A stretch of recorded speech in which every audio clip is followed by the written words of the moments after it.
As you can see, kung makikita yan man siguro mga doy, wala pa talaga akong kill dito sa puntong to.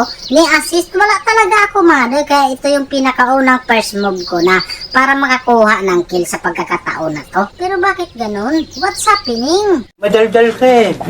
Nakakahiya kasi. Kaya rin bakit mo Pero wag kayong mag-alala mga doy. Sa akin pa rin makukuha yung MVP na yan. MVP lang yan. Sa akin yan mga doy. Ito mga doy, yung nakikita nyo, pang triple kill ko tong dalawa na to. Pero mas pinili ko na lang muna talaga yung crab mga doy. Kasi pampalakas din yun.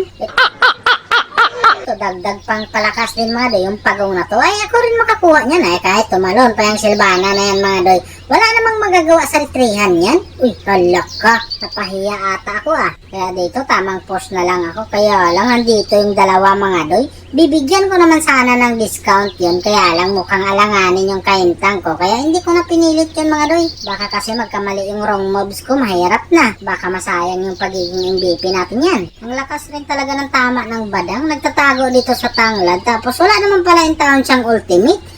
Anong klaseng mindset yan, badang? Tago ka lang pala yung taon sa tanglad para magpanggap na dekorasyon? Ganun ba yun, badang? Tignan nyo dito maigi mga doy. Hindi ko alam kung nataranta ba yung Sylvana nung nakita niya ako. Kasi yung ultimate niya, ginamit lang yung taon niya sa pagtakas. Anong klaseng ultimate pala yun? Duwag? Tapos dito, nagtipi-tipi lang naman ako. Pero yung flicker ng badang mga doy, ano yun, naduwag din? Ang lakas pala makahawa yung pagiging duwag pala mga doy. Sa tingin ko lang, yun lang yung napapansin ko talaga. Tapos yung badang dito, ginawa yung tao niya akong punching bag. Pero hindi naman nakatama sa akin. Tanong ko lang mga doy, anong ibig sabihin nun? Nag-shadow boxing lang pala yung tawon siya? Ano ba naman yan badang? Ang hirap mo namang intindihin.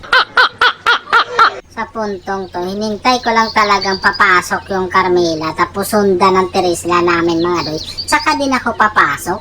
At dahil pumasok na yung ano namin, Carmela mga doy, pumasok na rin talaga ako kahit wala yung Teresla mga doy. Tapos dito, akala ko papalag pa yung Sylvana sa akin. Kaya huminto talaga ako kasi kung papalag siya, papalag din ako. Kaya lang nag-backyard siya, kaya lumabas na lang din ako.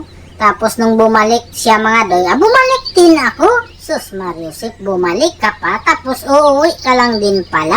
Ano ba naman yan? Dito tingnan yung maigi mga doy kung ano na naman gagawin ng Sylvana dito sa ultimate niya. Ginawa na naman niyang pangtakas pero bakit ganun? Tumakas ka na tapos nahuli ka pa rin? Sus Mariusip, 3 na lang yung taon silang natira dito mga doy. Tapos yung dalawa sobrang lambot pa talaga. Tapos yung dalawa dito, yung ano mga doy, Chang'e, tsaka yung ano, pinagsabay ko lang din. Ano ba naman yan? Kaya dito, narinig ko na naman yung